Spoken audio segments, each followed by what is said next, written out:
अस्सलाम वालेकुम रहमतुल्लाहि व बरकातहू। प्यारे बच्चों, आज हम सुनेंगे हज़रत नूह अलैहिस्सलाम के बेटे की कहानी का सेकंड पार्ट। जी, तो जब हज़रत नूह अलैहिस्सलाम कश्ती बना रहे थे तब वो हंस कर पूछते, ए नूह अलैहिस्सलाम, ये तुम्हें क्या हुआ? तुम अल्लाह के नबी से बढ़ई कैसे बन गए? हज़रत नूह अलैहिस्सलाम अपनी कौम के लोगों की ये तंज भरी बातें सुनते और खामोशी के साथ काम में मसरूफ़ रहते।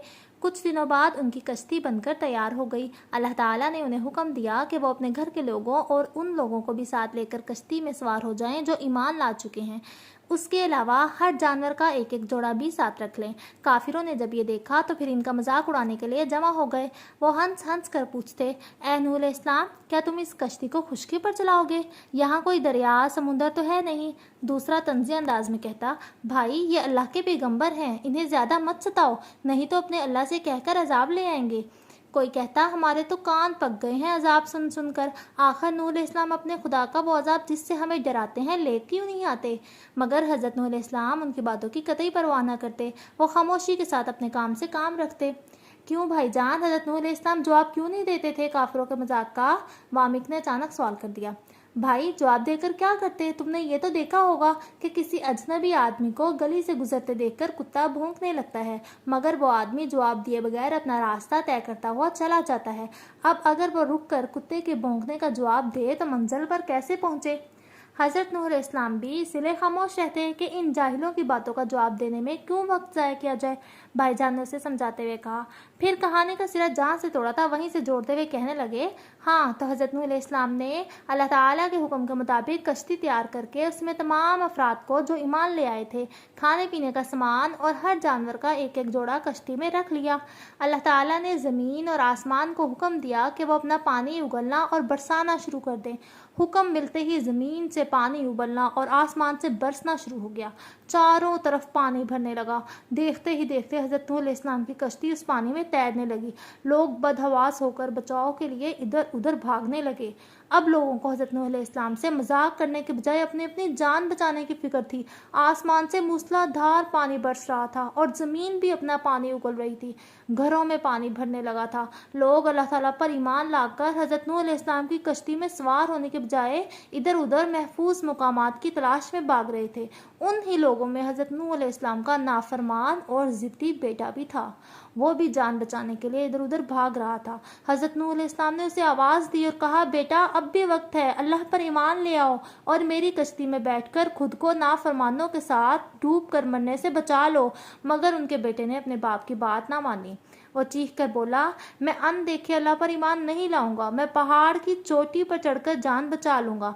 हज़रत नूह अलैहिस्सलाम ने फिर बेटे को समझाया, बेटे, आज के दिन कहीं भी किसी की जान महफूज नहीं है। ये अल्लाह ताला का अजाब है, वही अजाब जिससे तुम सबको डराता रहा हूँ और जिसको देखने की तुम सब आरजू करते रहे हो। आज उसी अल्लाह के सिवा कोई और बचाने वाला नहीं है।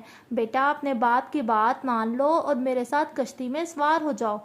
उनके बेटे ने एक ना सुनी। फिर देखते ही देखते पानी की एक बहुत ज़बरदस्त लहर उठी और उनके बेटे को बहाकर ले गई। उसकी जिद और नाफरमानी ने उसे पहाड़ की चोटी तक पहुंचने का भी मौका नहीं दिया।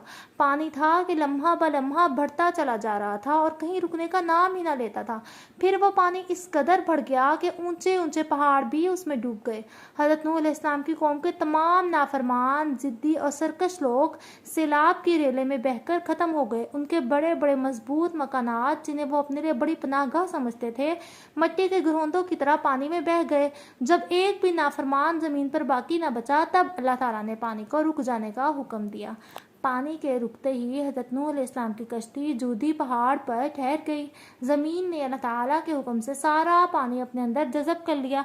फिर हज़रत नूह अलैहिस्सलाम ने अल्लाह ताला से अर्ज़ की, या अल्लाह, तूने वादा किया था कि तू मेरे घराने को इस अजाब से बचाएगा।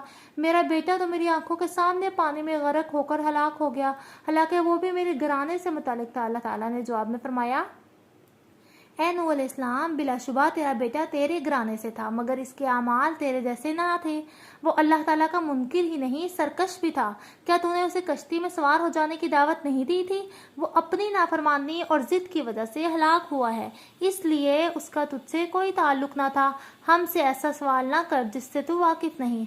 इस बात को सुनकर हज़रत नूह अलैहिस्सलाम सजदे में गिर गए और गिड़गड़ा कर अल्लाह ताला से तौबा इस्तगफार करने लगे।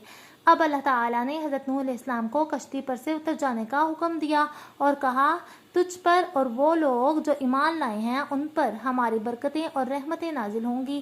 پھر حضرت نوح علیہ السلام پر ایمان لانے والے چند لوگوں نے دنیا کو دوبارہ آباد کیا۔ یہی وجہ ہے کہ حضرت نوح علیہ السلام کو آدم ثانی کے لقب سے بھی یاد کیا جاتا ہے۔ کہانی ختم ہو جانے کے بعد بھائی جان نے وامک کی طرف دیکھا۔ اس وقت اس کے چہرے پر ایک عجیب سی کیفیت طاری تھی، وہ کسی گہری سوچ میں غرق تھا۔ بھائی جان کو اس کی یہ کیفیت دیکھ کر سمجھنے میں دیر نہ لگی کہ لوہا گرم ہے اور اس وقت اسے آسانی کے ساتھ جیسا چاہے موڑا جا سکتا ہے۔ انہوں نے آگے بڑھ کر اپنا ہاتھ بڑی محبت سے اس کے شانے پر رکھ دیا اور نرم انداز میں اسے مخاطب کرتے ہوئے بولے، وامک میاں، سنا آپ نے نافرمان اور ضدی لوگوں کا انجام کیا ہوتا ہے، خواہ کسی نبی کا بیٹا ہی کیوں نہ ہو؟ اللہ تعالیٰ کے نزدیک تو صرف اور صرف عمل دیکھے جاتے ہیں۔ یہ کہانی کوئی فرضی نہیں ہے، قرآن شریف میں اس کا ذکر ہے اور یہ ذکر اس لیے کیا گیا ہے کہ لوگ ان سے عبرت حاصل کریں۔ آپ بھی تو بہت ضد کرتے ہیں اور امی ابو کی نافرمانی بھی۔ کیا آپ یہ چاہیں گے کہ ان باتوں کی وجہ سے آپ کا حشر بھی حضرت نوح علیہ السلام کے بیٹے کی طرح ہو؟